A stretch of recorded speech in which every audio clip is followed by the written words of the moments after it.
more seats while we wait for our panelist, who is here. There he is. Uzodinma is coming, so we'll wait a little bit. Excuse me, those of you by the cafe, try and find a way of ordering quietly because I cannot deal with extra noise. It's been bothering me all day. Hi everyone. Welcome to a Kina moderated panel. It's always fun. So my two wonderful guests, Thando on my left and Uzodinma on my right. Welcome. I'm going to first ask them to each read from their book, their first reading. Thando, will start with you. Have you tested your mics? You don't have one? Okay. Oh, yeah, I have.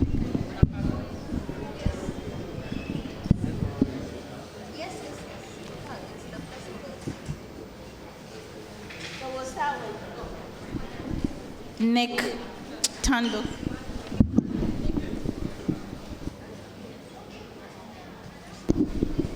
Hello, everyone. Okay, I feel like standing up. Thank you so much. No, I feel like standing. I need to express myself. So I'm going to read you a short passage from A Man Who's Not a Man. This is my debut novel. I've got two other books. This one is now 10 years old, which makes me very old. It's not time for questions yet. Okay. What's ironic is that I don't discuss these things with Mgqolozana, new men, either. Not even those that I visited at the huts during seclusion and taught what I know about manhood. By the time they get to the house of the lamp, they know everything there is to know about being a man, thanks to my instruction. I help to make men, but when their initiation is over and they're being welcomed as real men, I see in their eyes how confused that they are, that I, who has taught them so much, should be called a bogus man. Yet these things we never talk about. I wish they would ask me, because that would give me the opening to talk freely with them about my own experiences. These days I'm more comfortable with men of other tribes than my own. This type I let into my space freely. Our discussions about manhood begin on a leveled premise, that we all of us not men as prescribed by my particular culture. So we debate cross-culturally without limitations or coded exchanges meant to prove that some are less manly than others. These talks are fruitful all round. But all of this has made me lead a split life for a very long time.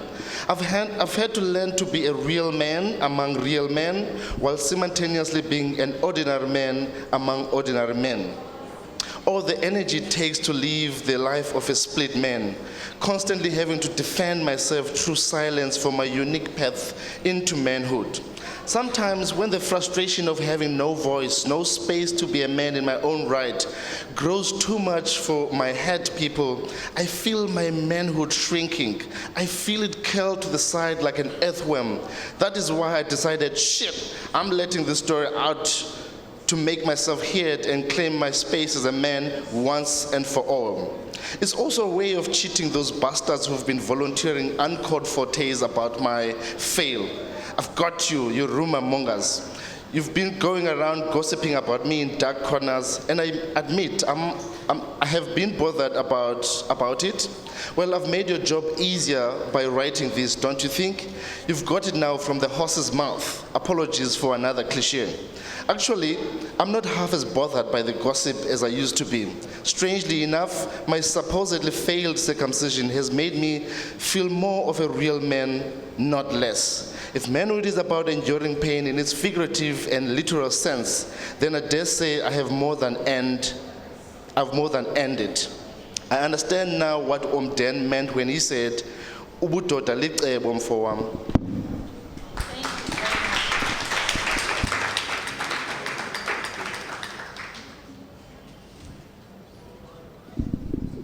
Hi everyone.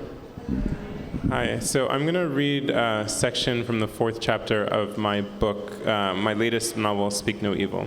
And so just to give you context, the main character, Niru, is coming back to Nigeria on a trip with his father. The airplane rumbles to a full stop, shaking the luggage in the bins overhead and the seat backs in front. I watch my father relax his grip on the armrest, mutter a silent prayer of thanks before he opens his eyes to cast sideways glances at the passengers already standing in the aisle. "See our people," my father says. But I press my forehead against the window and look out at the carcasses of scrapped airplanes rusting in the tall grass by the tarmac. The terminal looms into view with its powerful lights trained on airplanes waiting to unload passengers and cargo before quickly loading up again for return journeys to America, Europe, and the Middle East. Maybe even China. I watch men and women in reflective yellow jackets scramble around the luggage crates and large-wheeled utility trucks and tugs.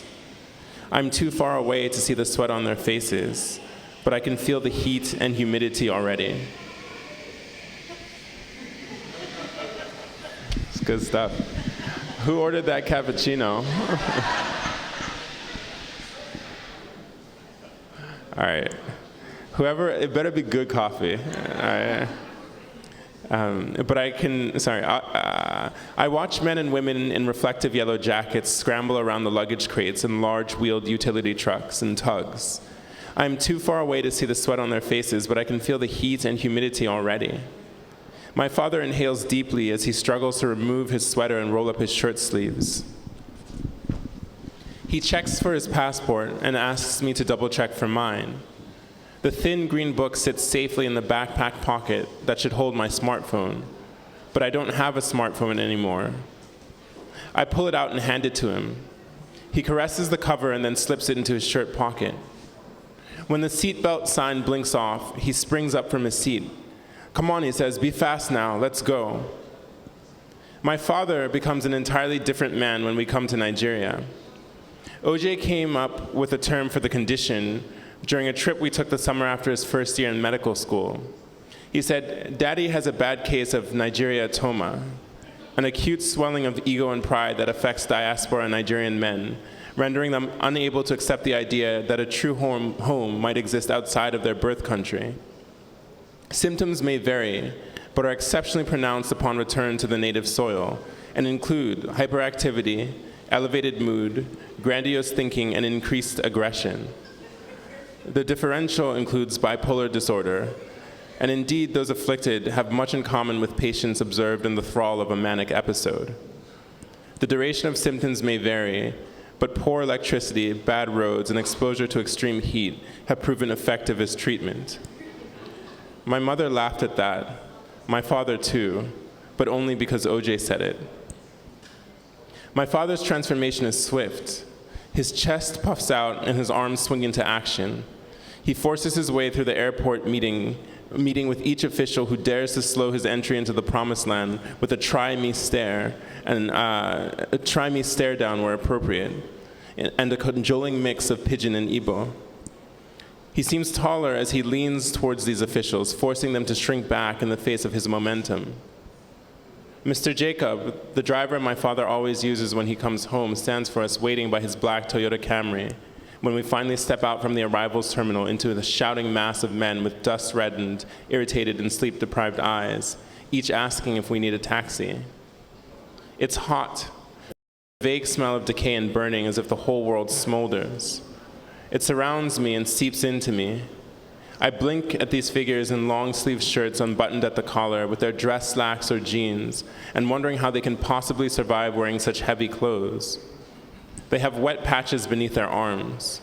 They wipe their faces with handkerchiefs every other minute. Looking at them makes me feel hot and tired. Thank you. Thank you. So I'll start with you, Uzodinma. Can you, in your own words, tell us what the novel is about and how the story came to you? Why the story? Sure. So Speak No Evil is a novel about a young Nigerian American boy who is accidentally outed to his parents and the drama that ensues in their family. and it's not necessarily a happy book. That's half of the book. The other half of the book deals a lot with something that's very prevalent in the United States right now, which is this police brutality. And I say it like that so as to not kind of give away what happens in the book, but that's basically what the book is about. And how did I come to the book? Well, I mean, it's a long journey. The book was initially a book about, it was supposed to be a collection of intertwined stories about terrorism in the United States. And from there, somehow we got to a book about sort of a young person finding himself and finding out about his own sexuality and sexual identification. And I think a lot of that has to do with the way that the world sort of changes as you write a book. When I started writing the book, the issues that I think were front and center in American consciousness, and in my mind, were maybe a little bit different. Now, it took me about 6 or 7 years to write this book, just even though it's really short. So that will tell you how focused I am. But I think, the thing was, the conversation around me, I think, started to shift both here and also in the United States. And this idea of what is the immigrant experience of today? What happens when, the sort of like older traditional values of sort of of a parent's generation clash with maybe the narratives and the values of a younger generation? And how does that play out within a traditional family structure? So Niru's coming out to his parents, and that tension between him and mainly his father is one sort of like thing that was whirling around in my head. And then the other, of course, was this idea of how do black people survive in an environment that is just intentionally hostile towards them, and how do you go through the how does one grow up essentially and experience all the pain and the joys of growing up in an environment that doesn't allow you to grow up, that assumes that you are grown before your time. Thank you. Thando, you? Same question for me. Yep.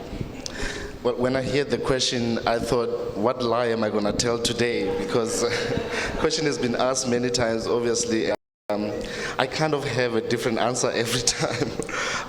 But all of them are kind of true, because you never have really one reason why you're writing a book, and you find some reasons while you're doing it. So anyway,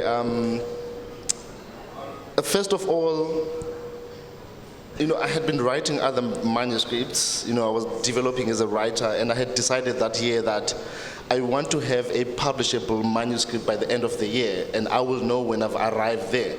And so I was picking different subjects, and the subject of male circumcision was a big one in South Africa, because certain nations in the country do still practice traditional male circumcision.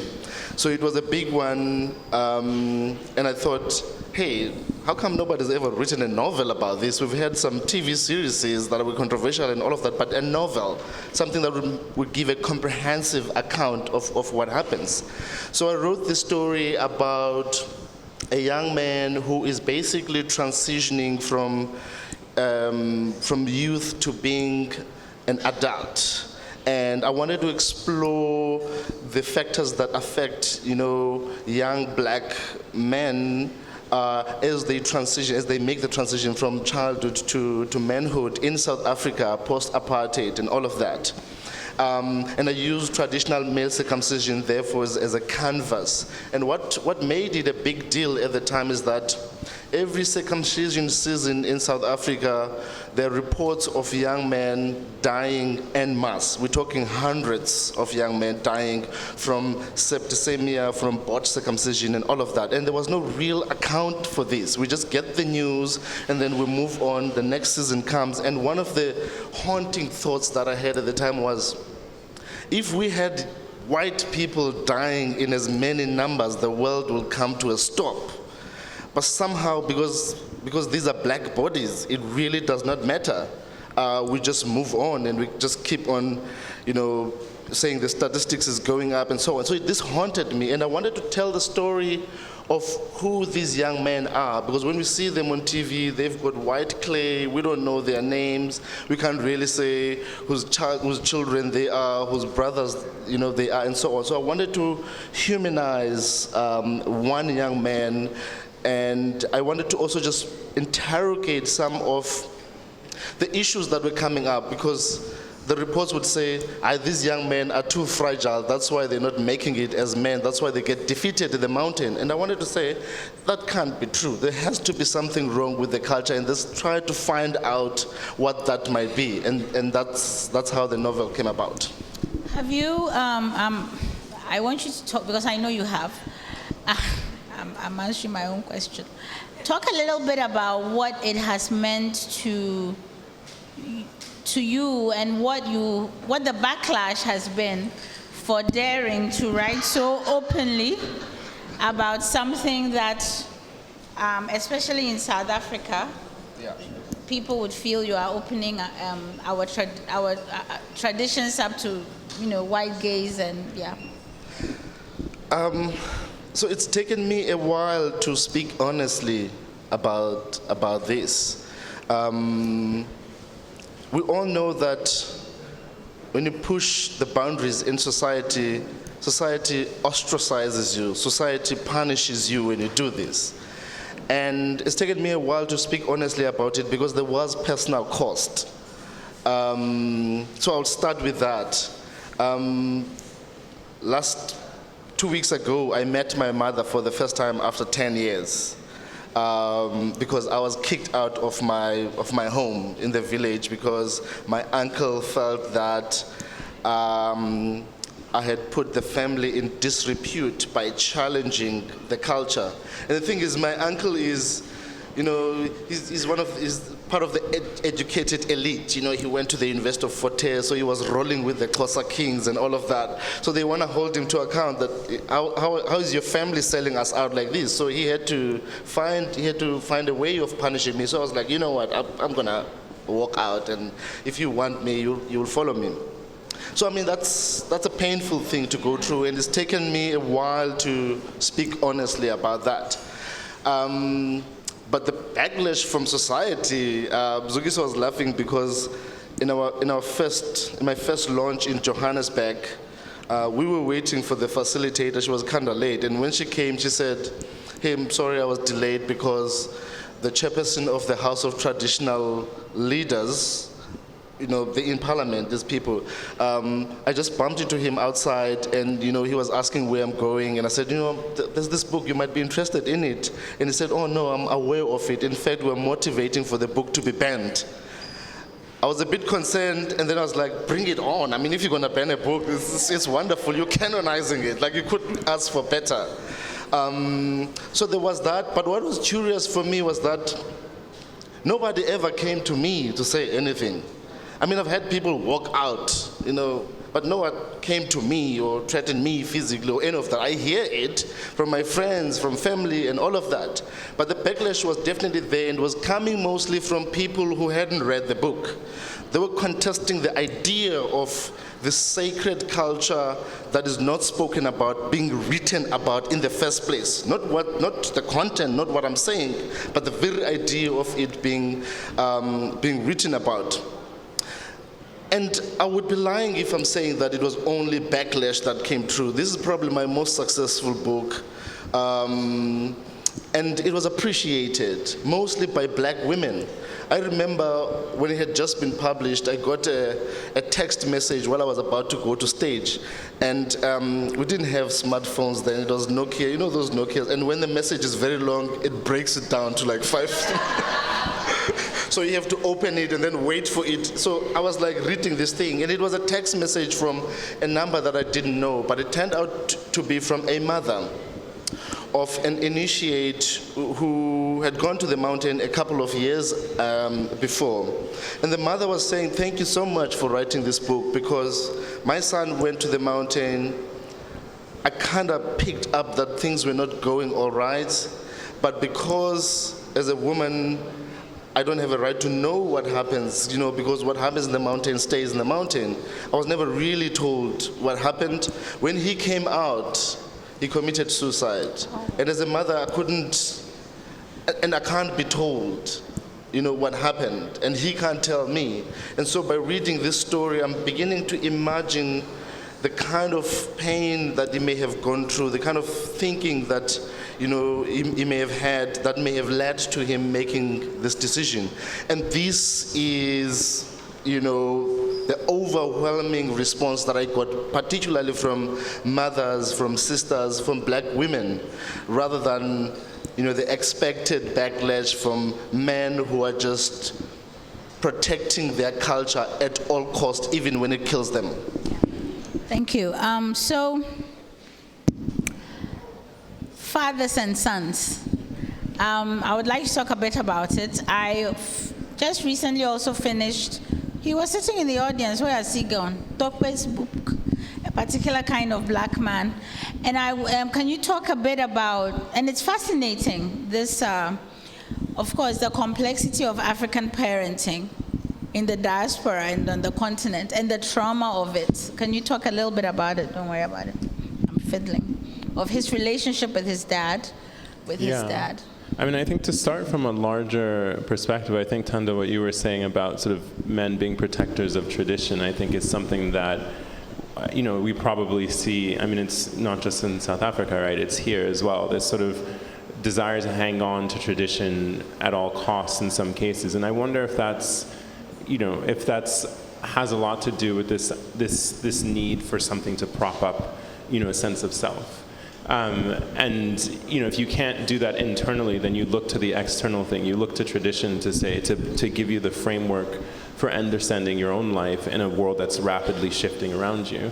And I think, in my book, and I think in general, what I'm looking at is how does that then impact when, the person that you're bringing up, when you're a child, has a completely different framework for understanding the world. And the conflicts between Niru and his father being a very traditional, Christian-oriented Nigerian man who's living in the United States, very, you would say alpha male, masculine in that sense, I think has a lot to do with that. It's about this father clinging to this old framework of who he is, how he's defined by society around him, and how he defines himself in relation to that.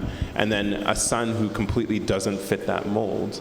And what that there's necessarily going to be conflict in that situation. And I think, that's what drives a lot of the book, is this inability of the two of them to really understand. One who's trying to build his own set of traditions, and the other who can't give up the traditions that really he feels have made him who he is.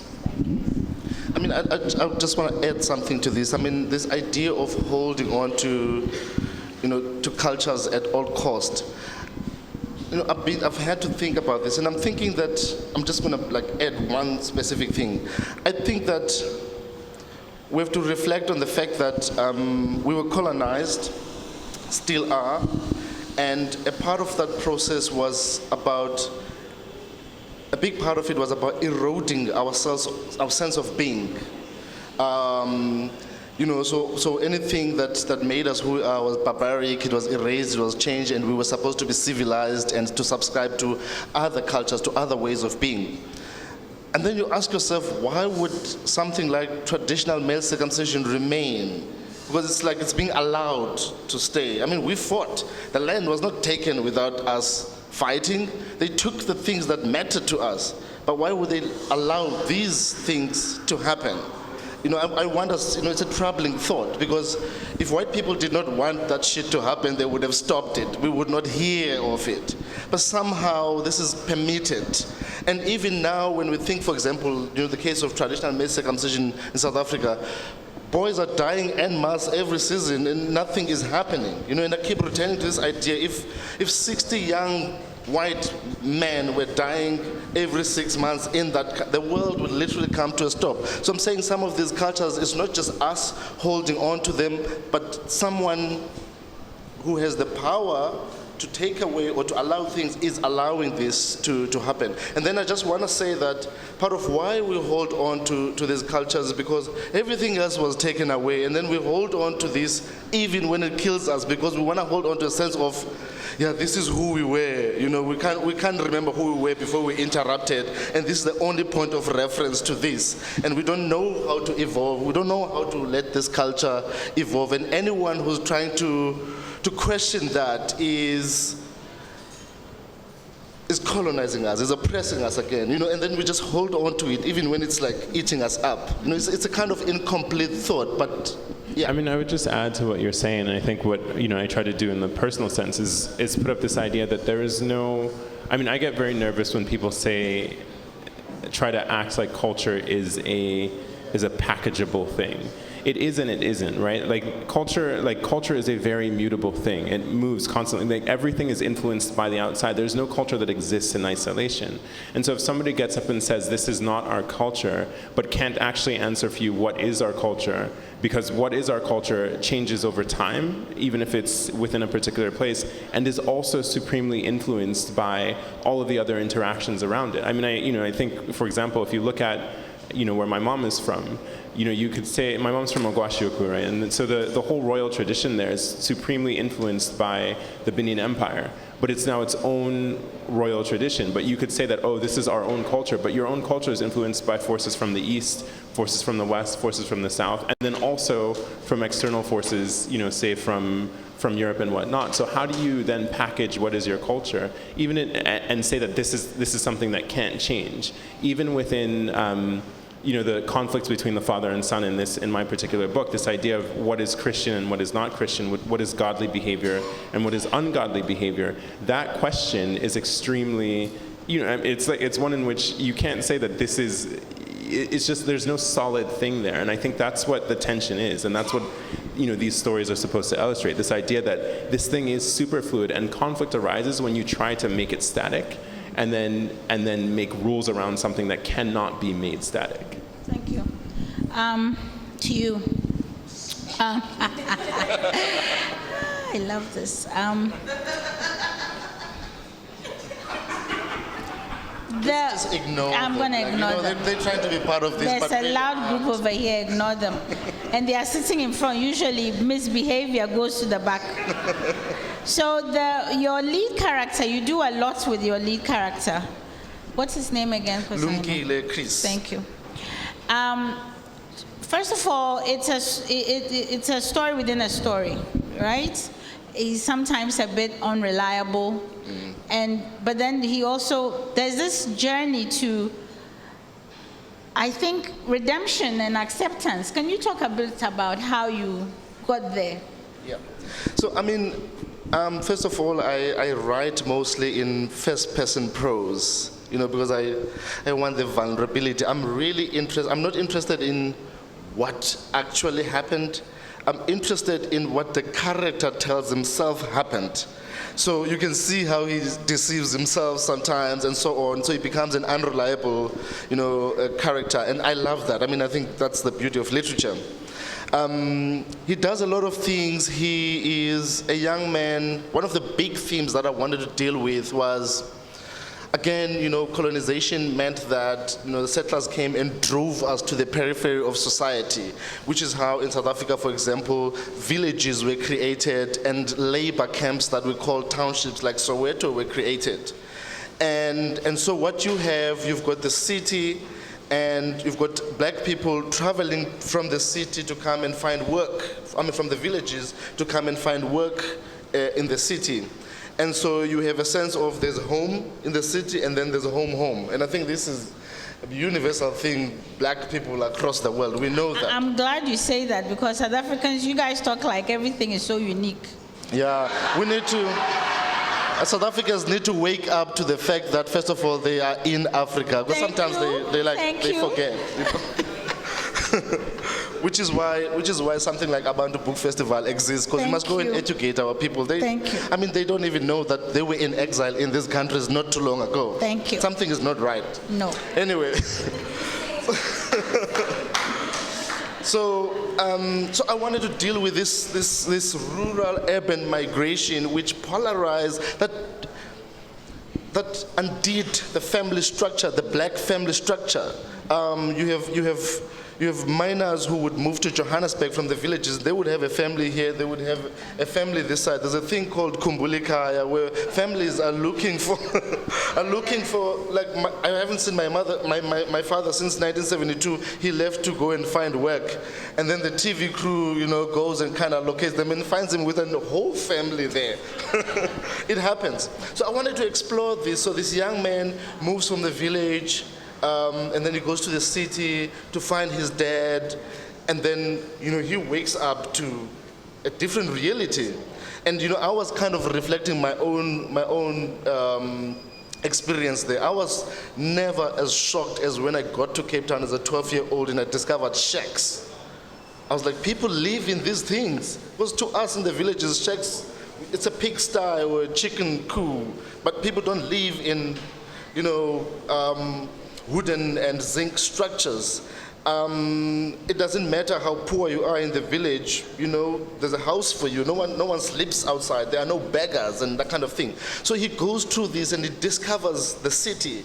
And then he becomes a part of the troubled youth. He experiments with drugs. He ends up being a petty, criminal. They break into the white suburbs in Cape Town, and he is forced to reflect about his life. That the possibility here is that I may die or I may go to prison, which is what happens to young black men in our country. And then he goes back to the village and discovers, the tranquility. He learns humanness anew. I wanted to explore that because it's quite a thing. And the difference is, the idea is the villages are backward and the city is better. But the reverse is true for him, so he reflects on this. I also wanted to write a novel about a village, because a lot of novels are based in the city, and we don't do the village. And when we do, we don't do it well. I wanted to do that very well. You mean you people don't do it well? I mean, exactly. I know. There's so many things that we don't do. You do a lot of things well, but... I know. I mean, yesterday, I'm going to keep quiet. Things fall apart.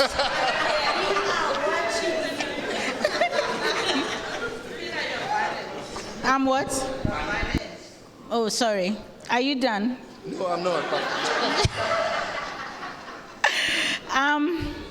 To you. So I'm going to be honest. I was Neru's friend Meredith. Talk about Meredith. I was a bit irritated. It's a white girl. So Neru is 18 years old, or 17, 18 years old. He's in his last year of high school, and his best friend is this white girl named Meredith, who's also the same age, and she has a crush, is in love with Neru, but because he comes out, that ends up not being requited love, right? So what then ensues between the two of them is this weird dance where she then takes it upon herself to make sure that he can find love, essentially. And that's where a lot of the problems start. But that's in the beginning of the book. Later, I think what you see is, it really in a lot of ways is a story not just about Neru, but it is a story about Meredith and this idea of a journey through entitlement. And I would say that both of the characters are pretty entitled individuals in their own way. I think Meredith's entitlement manifests a lot because she doesn't recognize how entitled she is, whereas Neru, in a sense, maybe doesn't recognize how privileged he is, and how in some ways, how much opportunity he's been given. Meredith doesn't understand just how reckless she is with her power. And it's her recklessness with power that ends up causing a lot of problems for both Neru and Meredith as the story unfolds. Again, I'm being a little bit, vague because, I want you to read what happens in the book.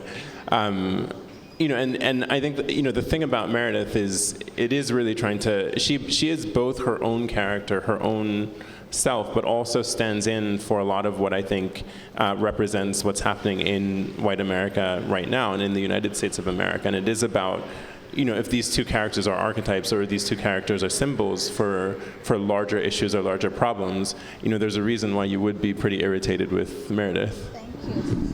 I'll throw it out for the first round of questions. I'm in the chair, so I just want to tell you, you are not allowed to ask the writers what they are working on next. Kina doesn't allow that at a panel I moderate, because, okay? Good. Who has the mic? Also refrain from long comments. You are allowed to comment you like the book, but refrain from long comments. The where you are standing, yes, right there. Great, okay. So I wanted to say, Thando, we hear a lot about the backlash you got after a man who's not a man. And we hear a lot about how you deal with questions about tradition and loyalty and all of that. But I've always been curious about how that backlash has affected you as an artist and how it's shaped how and what you write. And just very much in terms of form and even if it shapes the decisions you make about what you go on to write next. Yeah. We'll take another one. Yeah, that, yeah. Hello everyone, good afternoon. My name is Sin, I run Sin City NG. My question is to Uzodinma. I know your parents are liberals, we all know your mother and we all know your father, and I'm sure that in that liberalism, they trained you in a certain way. My question is, how much emotional digging did you have to dig to create Niru's character? Because I'm assuming that for someone who has a mother like Ngozi, she would have, raised you in a liberal way per se, and someone who grew up abroad, not really in Nigeria per se, mingling with both cultures, it would have been easier than somebody who is a member of the LGBT community in Nigeria here. So how much emotional investment did you have to go to create the Niru character?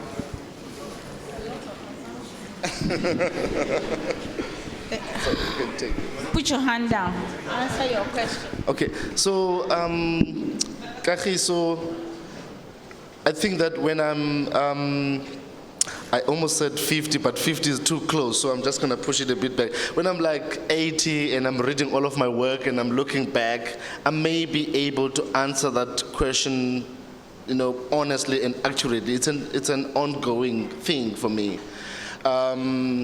Nevertheless, I want to say that I've always been someone who wants to write, literature that bites and stings us. I want to write about the stuff that no one else is writing about, maybe has not had the courage to write about. And it's what I continue to try to do, even after the backlash of a man who's not a man. I mean, the example is, I co-wrote this movie that was banned recently in South Africa. So that's not really someone who's afraid. Breaking away from the colonial literal establishment in South Africa and starting something. But I do have those fears. I do think about it. And it takes a lot for me to decide, you know what, fuck it, I'm going to do this. Because this is who I am. Otherwise, I would not be able to live with myself. So I face the page with the same kind of attitude. But I do feel like a bone sitting here sometimes. I'm like, who am I going to offend? I'll make an example. When the movie came out last year, and people were marching to cinemas and all of that, I did have a moment where I was really afraid. But I had a 2-year-old child, and I thought, this cannot be our lives. I mean, our actors were going into exile. The production team was gathering everyone to protect them and all of that. I said, I cannot live that life. And what I did was to take my daughter and put her on a pram, and we went to the mall. And we went to the cinema, because I was not going to live that life. So I tried to do that. It's risky, but it's a life that I've chosen. Yeah, so that's a lot of questions that you asked, and I'll try to answer in this way. To start first with, I think in order to answer your question, we have to start first with this idea of like not really a Nigerian, right? Which I think, I understand what you're trying to say, but I do take a bit of issue with it, right? And I'll say this, that I think we are all Nigerian in the way that we choose to be Nigerian, right? So that, and this is something that I think I'll say that I had to learn by coming back here to live and work. I think if you grow up abroad, then there is this idealized version of Nigeria, right? Which is, it's the mother country. It's where you'll find a certain understanding of your identity. And then, that is the true, pure identity. And, if you want to be real, like sometimes the way that you're raised is like, you have to go to the village. And it's in village life that you'll find your Nigerian identity. And it's just not true, right? So I think what it is we're all constructing our identities in the midst of a society that is continuously and constantly shifting, right? So the Nigeria that my parents knew, the Nigeria that your parents knew is very different from the Nigeria that everyone here is growing up in, right? So that's what I want to start as a baseline. And so I would say that for me, I have spent the last, I don't know how many years, like trying to figure out, okay, what is my Nigerian identity and how do I access that? Now, that is, of course, my identity is then, of course, influenced by who my parents are, right? So, you guys, there's no secret. You all know my last name. You all know my first name, right? Like, my mom is, Okay, so my mom, just to give you guys a sense, my mom is Ngozi Okonjo-Iweala. She's finance minister of Nigeria twice, okay, and has, a bit of a public profile, a bit, yeah. And I think, and in that sense, now it comes into questions of values and what people, sort of what they project, right? And so, the way that we grew up in a household that I would say is relatively traditional in the American sense, right? It was a traditional Nigerian household in the United States of America, right? If that makes any sense. So wrap your head around that. Sometimes I have a lot of trouble wrapping my head around that, but I am who I am. And I think the core thing, and one of the core things that has driven me to write about what I write about, is this idea that you have to, ultimately you start from a position of trying to understand another person's experience and a position of fundamental respect, yet curiosity born out of respect, right? I don't know if that gets to sort of this question about liberal values.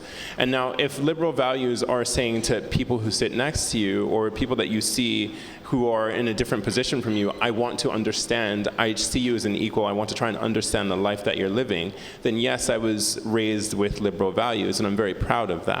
And I think that it's important as a writer to have values that allow you to see outside of yourself and to experience a different kind of existence. Otherwise, otherwise we're not here for anything, right? Like if I don't challenge myself and if I don't challenge what I see around me in terms of value systems, then the purpose of my profession is kind of null.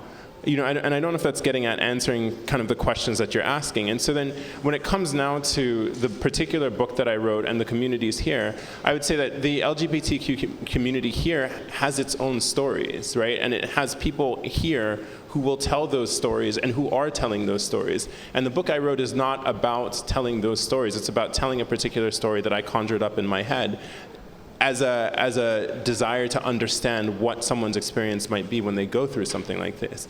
And it's not for me to try and speak for any particular people, and it's not for me to try and profess or project any values that these are the right values or this is the right way of doing things. It is for me to say, here is an emotional situation, here is a particular construct, and how do we inhabit that emotional Man, these coffee people. How do we inhabit this emotional situation? And then how can I bring somebody else who reads the book into that emotional situation? And if the book does that in some way, then it works. If it doesn't do that, then I deserve all the criticism that can be heaped upon me. Okay, thank you. More questions? More questions? Yeah. This is a question for Thando. Thando, I'm also a South African, so it's nice for me to meet you at the Ake Book Festival. Unfortunately, I cannot meet you at your festival because your festival in Soweto excludes people like me. It's true. As a young man, I had to break the law to visit Soweto. And as an old man, I'm so delighted that there is a book festival in Soweto, but dismayed that I'm still not allowed to attend. But here's a question for you. The question is, what you describe in terms of the conflicts with the traditional leaders and society and people backlashing against your work, it's very much, the context seems to me at least, to be very much conflicts that happen within a black world. And so, given another context, given the recent and over the last decade, several incidents of extreme violence between South Africans and people from other countries, my question is this a time in which a lens that wants to reduce all conflicts between people to a black and white lens, is that still useful in this time? Thank you very much. Oh man, hold up, before you answer. I had to cross my legs for that one, because it's about to get real up in here. Wow, and you brought out a bunch of questions. I just wanna, but like, wow.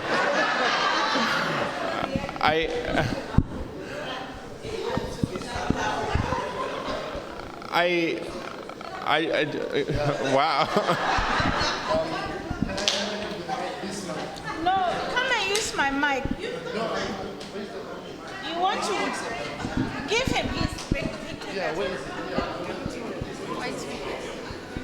So I'm not going to dignify this with an answer. I'm actually quite offended, as all of these black people who are here are. I mean, you don't need me telling you that.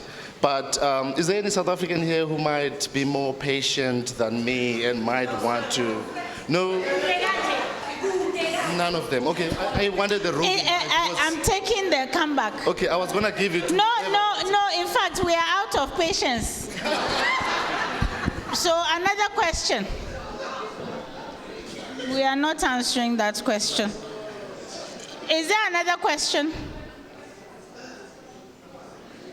Because I have questions. Okay.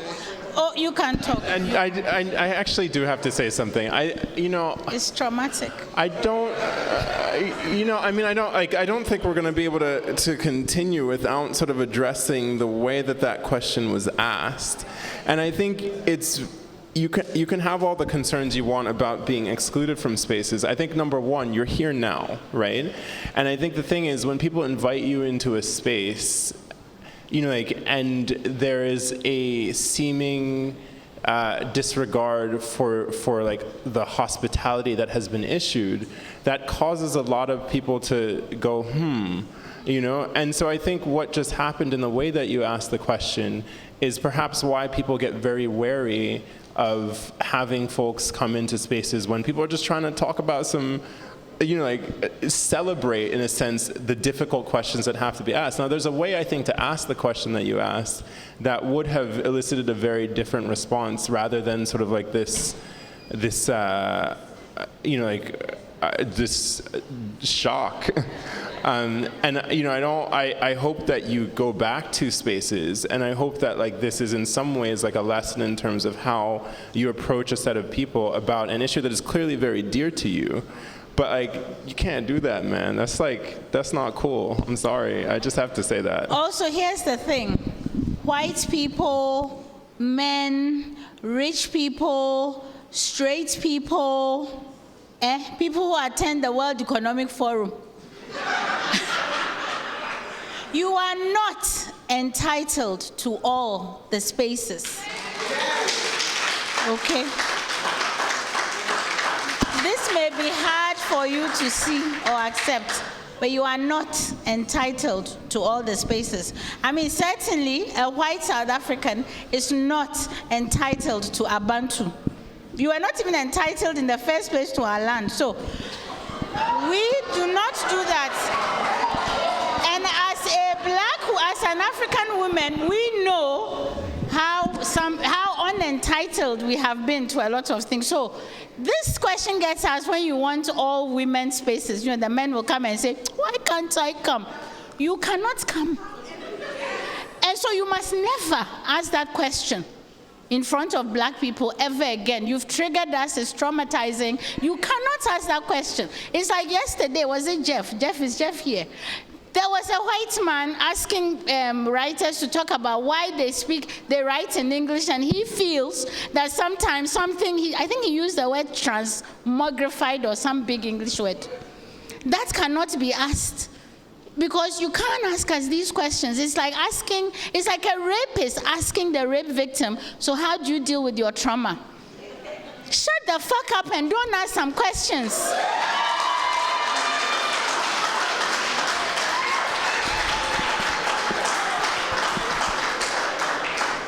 I was not going to do Kina, I was just going to be nice. But now this has happened. I have 10 minutes. 10, okay. Are you going to, I've drawn a line under that question, so if you are going to respond, my sister, I'm going to ask you to switch off. I'm not entertaining it anymore. We are moving on. Okay, good. Give her the mic.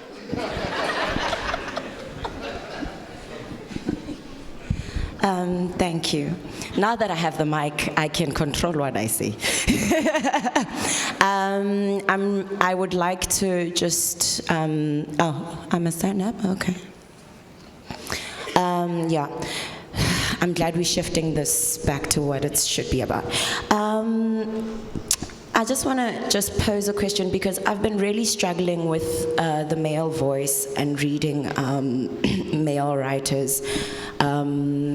It's just been very, very difficult for me because there's just like something about that voice that I'm not getting. And I want to know, is it, as an author, is it, and this is to both of you, is it based on just like how men are like in society, how constructed in society and manhood? Does that affect you as a writer in terms of the voice and the tone of your work? Or is it like based on what you've read other men write and then you kind of tend to follow suit with that? Because there's just like a commonality in terms of like a very, yeah. They become phallic texts. This is the conversation that I was having with Bibi recently while we were editing A Man Is Not a Man for the reissue. And in the text there is a way in which I describe the landscape in the village, talking about the mountain boobs,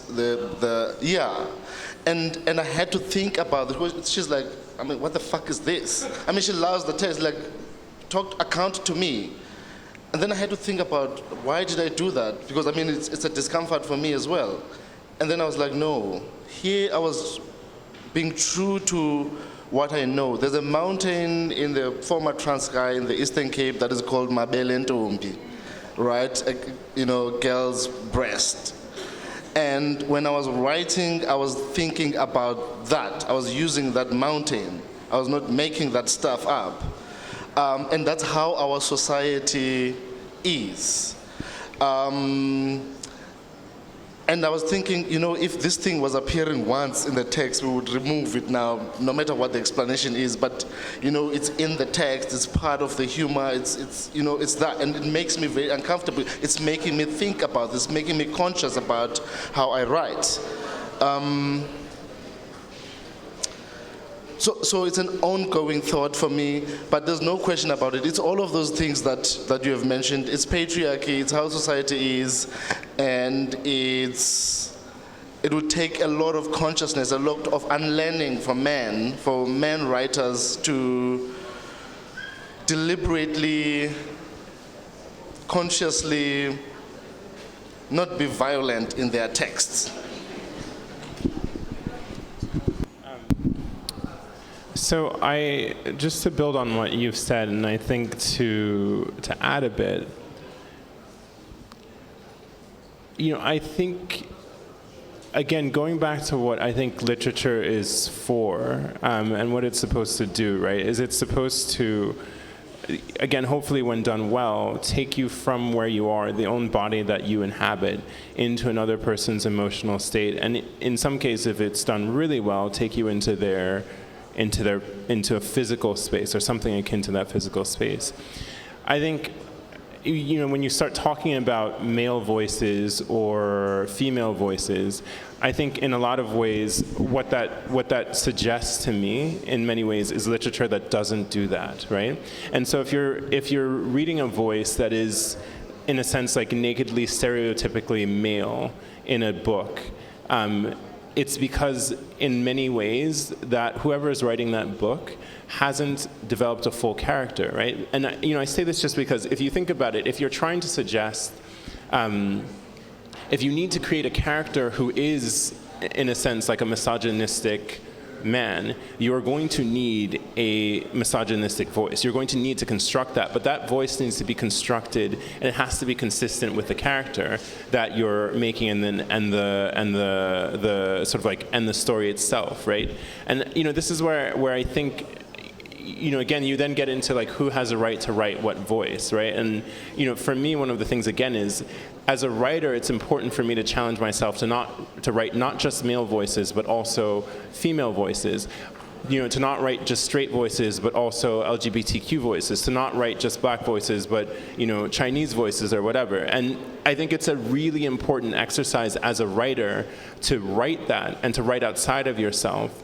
And as a reader, to try and consume outside of yourself as well, and to consume outside of your experience. Now, there are two things. One is that in trying to do that, you will invariably get it wrong. And first and foremost, it's okay to get it wrong. It's just not okay to get it wrong without having tested your ideas with people who are from a different perspective, right? So if I'm going to write a female voice or try to write a female voice, then I'll make sure that I have people that I really trust who understand the story that I'm trying to tell, and also who have a perspective that's completely different from my own, and a voice and an understanding that's completely different from my own, to tell me, listen, dude, you're getting this wrong. This is not okay. This is not something that represents, one. And two, this is not okay within the construct of your character, because it doesn't ring true to them. And I think when you're dealing with fiction, or if you're dealing with an artistic project, you have to think of it on all of those levels, and you can't just kind of knock something off because it has a particular writer and a particular voice. You have to think, internally, is it consistent? But also, I think externally, is the person aware of all the issues and the power dynamics that occur when you are writing, in a different voice? Or if you're writing as a man and writing a male voice, are you aware of what sort of power exists within you and what power has been traditionally pushed upon you? And are you thinking about how you do something different with that power as you write? Because that is exactly what literature is for. At least that's why I write, is trying to address those kinds of things. I'm closing the session. Lola is here to tell me we are up. Please give them a round of applause. Go and buy the books. Thank you. Thanks to